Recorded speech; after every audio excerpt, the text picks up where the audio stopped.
Building a world-class public transport system here requires a strategic investment in manpower, and the transport system can draw lessons from the healthcare sector in this area, Minister for Transport Khaw Boon Wan said yesterday. To support industry transformation, a clear, multi-year strategy of consistent investment in capabilities and skills development is needed, he added. To succeed in industry transformation, it is my strong belief that we need to forge a strong, one-team spirit between government, regulator and private operators. Mr. Khaw said in a speech at the Land Transport Excellence Awards at the Singapore Expo in Changi. This one-team spirit, I think, has been the key factor behind the successful improvement in rail reliability in recent years. It will remain important going forward, citing the country's achievements in healthcare, most recently with Singapore General Hospital ranked the world's third best hospital by Newsweek magazine. Mr. Khaw said that the public transport system can try to emulate it. One key strategy was the Health Manpower Development Program, which Mr. Khaw, who was the health minister from 2004 to 2011, was involved in. Healthcare staff learnt the latest subspecialty skills and capabilities from the best medical centers in the world, and as local consultants pioneered new techniques, foreign doctors and nurses came to pick up the latest skills. Consistent investment in medical research and translational medicine also led to the development and patenting of new medical devices and innovative solutions, he said. The result is that Singapore's public hospitals are now at the cutting edge of medicine, with subsidized patients having access to the best specialists and subspecialists.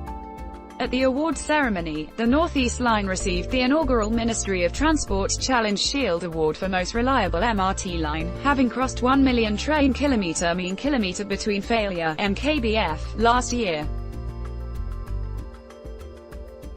The MKBF is an internationally accepted benchmark for rail reliability performance and measures the mean distance traveled before a train fault that lasts more than 5 minutes.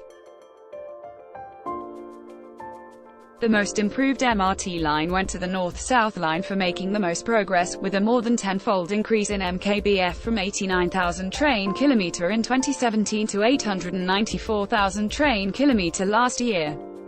Congratulating the winners, Mr. Khaw said when he set a stretch target for the industry a few years ago, he asked for MKBF data of the world's major MRT operators, and decided on a 1 million train kilometre.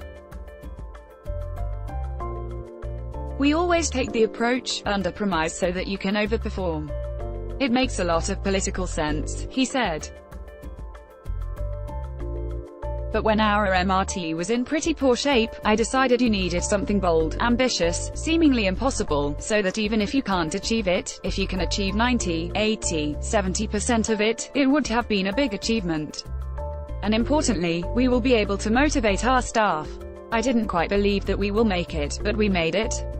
He was also pleased with the North-South line, the oldest saying, being old like my old bones, if you don't fix it properly, every morning it will give you trouble.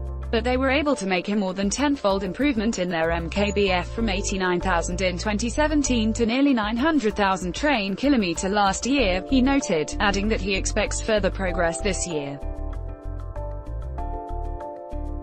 Mr. Khaw, who had surgery after fracturing his left arm in a fall last month, said that while in hospital, he kept himself updated on glitches on the Circle Line and East-West Line, and was relieved at the prompt recovery action. The glitches remind us that we are not yet perfect, and that we have to work harder and smarter, he said. But our MRT system today is far more reliable than it was in 2017. We have turned the corner.